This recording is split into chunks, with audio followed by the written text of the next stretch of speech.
Hi welcome back maths Naresh ఈ class ఇవాళ engineering first year semester 2కి సంబంధించిన M2లోని differential equations and vector calculus అనే పేపర్ టైటిల్ నుంచి యూనిట్ 3 పార్షియల్ డిఫరెన్షియల్ ఈక్వేషన్ దానికి సంబంధించిన ప్రాబ్లమ్ని డిస్కస్ చేద్దాం. So find the partial differential equation by eliminating a and b from the equation. ఈ ఈక్వేషన్ నుంచి ab అనే ఆర్బిటరీ కాన్స్టెంట్స్ ని ఎలిమినేట్ చేయాలి. మరి ఈ మెథడ్ ని మనం సాల్వ్ చేయాలంటే ఫస్ట్ కండిషన్ ఏంటి, దాని తర్వాత వర్కింగ్ రూల్ ఏంటో చూద్దాం. మరి కండిషన్ ఏంటంటే condition number of independent variables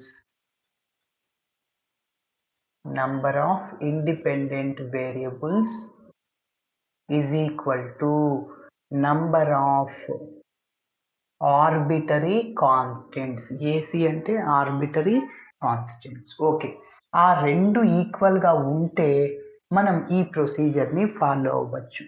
working rule ఒకసారి ఈ కండిషన్ సాటిస్ఫై చేసిందేమో చూద్దాం. నంబర్ ఆఫ్ ఇండిపెండెంట్ వేరియబుల్స్, ఇక్కడ కనిపిస్తున్న ఎక్స్ వైలు ఉన్నాయి కదా, వాటిని ఇండిపెండెంట్ వేరియబుల్స్ అంటాం. ఎన్ని ఉన్నాయి? 2 ఉన్నాయి. Is equal x y, z కాదు. ఓకే, జెడ్ డిపెండెంట్ వేరియబుల్ అవుతుంది. Z is a function in the variable x y. Okay, yes. అదేవిధంగా నంబర్ ఆఫ్ ఆర్బిటరీ కాన్స్టెంట్ ఏబీలు కనిపిస్తున్నాయి. సో 2 ఉన్నాయి అన్నమాట. కాబట్టి ఈ కండిషన్ సాటిస్ఫై చేసిందా? Yes. Therefore number of independent variables is equal to number of arbitrary constant. Yes, ఇప్పుడు నువ్వు ఈ వర్కింగ్ రూల్ని ఫాలో అవ్వాలి. ఫస్ట్ ఏంటంటే ఇచ్చిన ఈక్వేషన్ రాసుకుంటాం. ఇచ్చిన ఈక్వేషన్ని పార్షియల్ డెరివేటివ్ చేస్తాము, విత్ రెస్పెక్ట్ టు ఎక్స్తో చేస్తాము. దాని తర్వాత పార్షియల్ డెరివేటివ్ చేస్తాం విత్ రెస్పెక్ట్ టు వైతో. అలా చేసిన తర్వాత అక్కడ కనిపిస్తున్న ఏబి కాన్స్టెంట్ ఎలిమినేట్ అయ్యాయా అవ్వలేదో ఒకసారి చెక్ చేసుకోండి. ఓకే, అలా చెక్ చేసుకున్న తర్వాత ఆ ఏబి వాల్యూస్ వచ్చాయనుకోండి, డైరెక్ట్గా అందులో సబ్స్టిట్యూట్ చేయండి. ఒక్కొక్కసారి ఏబి డైరెక్ట్గా రావు, అలాంటప్పుడు ఎక్స్ మైనస్ ఏ వాల్యూనే తీసుకోండి, వై మైనస్ బి వాల్యూనే తీసుకొని డైరెక్ట్గా సబ్స్టిట్యూట్ చేయండి, అప్పుడైనా ఎలిమినేట్ అవి. ఓకే, ఎస్, ఇది అన్నమాట. మరి ఎప్పుడైతే నంబర్ ఆఫ్ ఇండిపెండెంట్ వేరియబుల్స్ 2 ఉన్నాయి, ఆర్బిటరీ కాన్స్టెంట్స్ 3 ఉన్నాయి, అంటే number of independent variables less than number of arbitrary constants ఏబిసిలు ఉన్నాయి, అలాంటప్పుడు మనం హయ్యర్ ఆర్డర్ పార్షియల్ డిఫరెన్షియేటింగ్ని ఉపయోగిస్తాం. అంటే ఇంకొకసారి పార్షియల్ డెరివేటివ్ చేస్తాం, రెండోసారి అన్నమాట. ఏదైనా ఎక్స్ని do z by do x ఉంది కదా, ఇంకొకసారి చేస్తే do square z by do x square, అట్లా చేస్తామన్నమాట.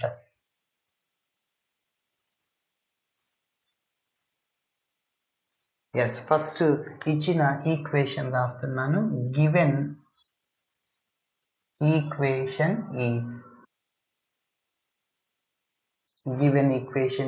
z is equal to x minus a whole square plus y minus b whole square plus 1.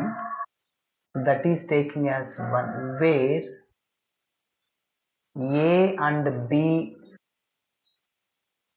are constants.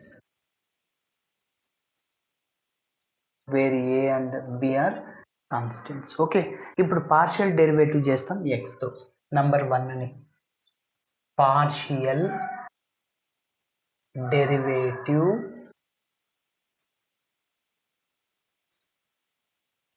with respect to x on both sides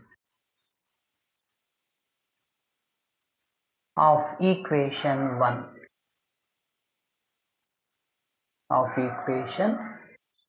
okay, so 1 implies, చెప్పండి, జెడ్ని ఎక్స్తో partial derivative చేస్తే do z by do x. Okay, z is a function in the variable x పైన, డైరెక్ట్గా కొంతమంది 0 రాస్తుంటారు, అలా రాయకూడదు. So మరి ఎక్స్తో చేస్తున్నప్పుడు వైతో నీకేం సంబంధం? వై టర్మ్ 0 అయిపోద్ది, కాన్స్టెంట్ కూడా 0నే. ఎస్, సో ఇది ఎలా ఉందంటే ఎక్స్ స్క్వేర్ లాగా ఉంది. ఎక్స్ స్క్వేర్కి డిఫరెన్షియేషన్ 2x అవుద్ది జనరల్గా.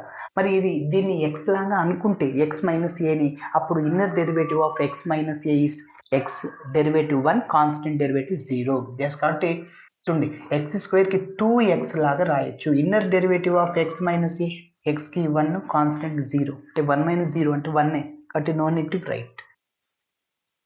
ఎస్ కాబట్టి 2 ఇంటూ ఎక్స్ మైనస్ ఏ మిగిలిందంతా అవసరం లేదు 0.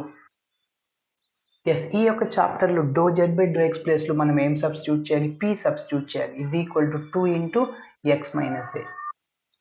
ఇక్కడ ఏ వాల్యూ రావాలంటే చూడండి, ఫర్ ఎగ్జాంపుల్ నువ్వు 2x మల్టిప్లై చేసి మళ్ళీ -2a మళ్ళీ +2 లెఫ్ట్ సైడ్కి వస్తే మళ్ళీ 2తో డివైడ్ చేయాలి, అదంతా రిస్క్ కదా. సో డైరెక్ట్గా ఎక్స్ మైనస్ ఏ వాల్యూ కనుక్కో, అందులో సబ్స్టిట్యూట్ చేసి. ఓకే, సో నాకు ఎక్స్ మైనస్ ఏ కావాలి, అది అట్లనే ఉంటుంది. ఈ 2 మల్టిప్లైర్లో ఉంది, లెఫ్ట్ సైడ్కి వెళ్తే డివైడ్ అయిపోతుంది, అంటే p/2 అయిపోయింది. Yes that is taking as number 2. ఇప్పుడు నంబర్ 1ని మనం yతో పార్షియల్ డెరివేటివ్ చేస్తాం. So partial derivative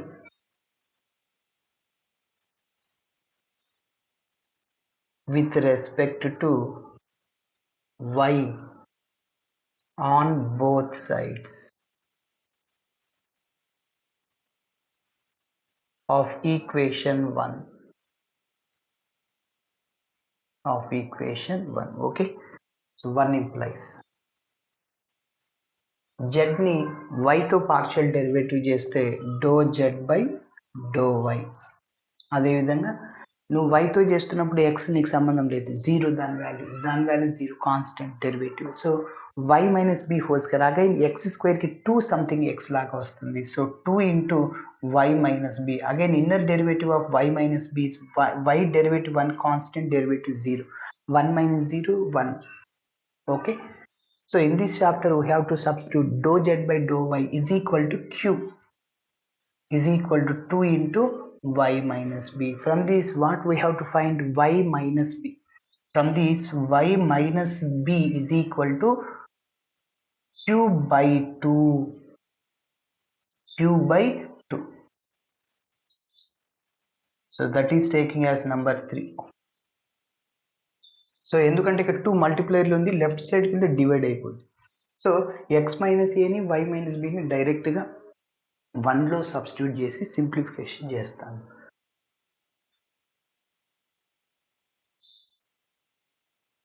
substituting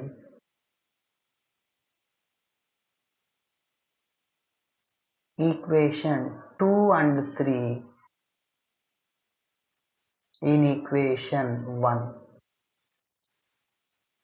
So 1 implies చెప్పండి z is equal to x minus a whole square. x minus a అంటే p/2 whole square. అదేవిధంగా plus y minus b అంటే q/2 whole square plus 1. So z is equal to ఇది ఎలా ఉందంటే a/b whole power m లాగా, అంటే a power m by b power, numerator power వస్తుంది 2, denominator power 2, అంటే p స్క్వేర్ బై 2 స్క్వేర్ అంటే 4, q square by 2 square అంటే 4 plus 1. Okay, LCM చేయొచ్చు, ఎల్సిఎం 4, డినామినేటర్ సేమ్ కాబట్టి న్యూమరేటర్స్ని అలానే రండి, p square plus q square plus 4. మళ్ళీ ఇంకొక స్టెప్ చేయొచ్చు, క్రాస్ మల్టిప్లై చేయండి 4తో. 4z is equal to p square plus q square plus 4. So this is the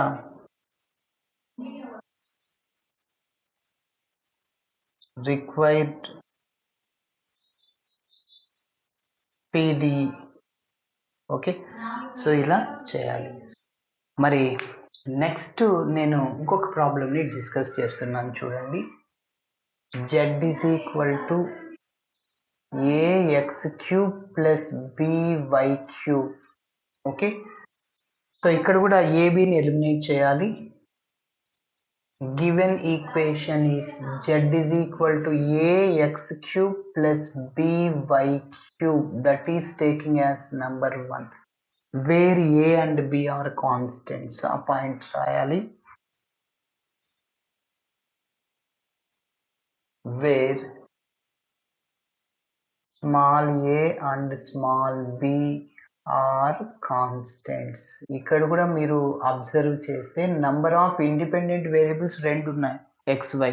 number of arbitrary constants xy. Okay, yes. కాబట్టి higher order partial డెరివేటివ్ని ఉపయోగించకూడదు. So ఇప్పుడు partial derivative with respect to x on both sides of equation 1. Okay, మరి మీరు గమనిస్తే జెడ్ని ఎక్స్తో partial derivative చేస్తే do z by do x అవుతుంది. ఎస్, మనం ఎక్స్తో చేస్తున్నప్పుడు వై సంబంధం లేదని చెప్పాం. ఎక్స్ క్యూబ్కి 3x² డెరివేటివ్, సో ఏ ఉంది కాబట్టి 3ax². ఈ చాప్టర్లో ఏం చెప్పాను, do z by do x ప్లేస్లో పి సబ్స్టిట్యూట్ చేయాలి. P is equal to 3ax². మనం ఏబిని ఎలిమినేట్ చేయాలి, మన టార్గెట్ అది. సో అయితే ఏ వాల్యూ కనుక్కోండి. ఓకే, సో ఇక్కడ నుంచి ఏ ఈజ్ ఈక్వల్ టు ఈ 3x² మీరు లెఫ్ట్ సైడ్ తీసుకెళ్తే డివైడ్ అయిపోతుంది అనమాట.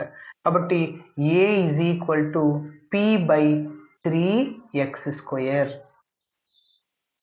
ఎందుకంటే ఇక్కడ 3x² మల్టిప్లైర్లో ఉంది, డివైడ్ అయిపోతుంది. ఏ కావాలి కాబట్టి ఏ కావాలి, దాని పక్కన ఏం ఉండకూడదు. ఇక్కడ పక్కన ఎవరున్నారు, 3x², అది ఉండకూడదు అంటే మల్టిప్లైర్లో ఉంది, డివైడ్ అవుద్ది. Yes, so that is taking as number 2. Again ఇంకొకసారి మనం వైతో పార్షియల్ డెరివేటివ్ చేస్తున్నాం with respect to y on both sides of equation 1.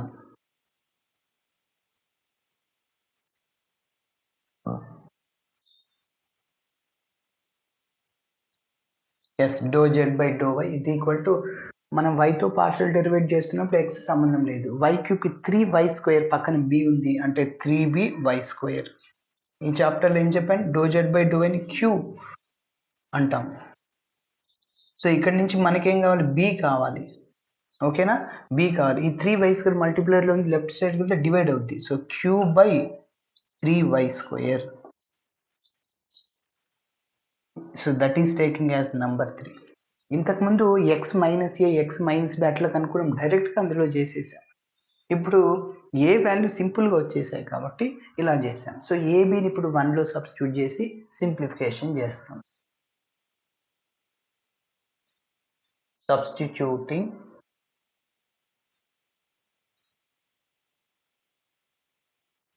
Equation 2 and 3 in equation 1లో సబ్స్టిట్యూట్ చేస్తున్నా. 2 and 3 అంటే ఏ బి వాల్యూస్ 1లో సబ్స్టిట్యూట్ చేస్తున్నా. 1 implies z is equal to a అంటే ఇక్కడ p by 3x² into x³ plus b అంటే q by 3y² into y³. ఇక్కడ గమనిస్తే x² క్యాన్సిల్, ఇంకొక x ఉంటుంది ఇక్కడ. So z is equal to p 1/3ని కూడా కామన్ తీయచ్చు మీరు. సో రెండిట్లోంచి ఓన్లీ 1/3ని కామన్ తీయచ్చు. ఇంకేముంటుందంటే ఇక్కడ px ఉంటుంది. అదేవిధంగా ఇక్కడ ఏముంటుందంటే qy, y క్యాన్సిల్ అయ్యి y² ఇంకొక y ఉంటుంది అక్కడ. S3తో క్రాస్ మల్టిప్లై చేయండి. 3z is equal to px plus qy. So this is the required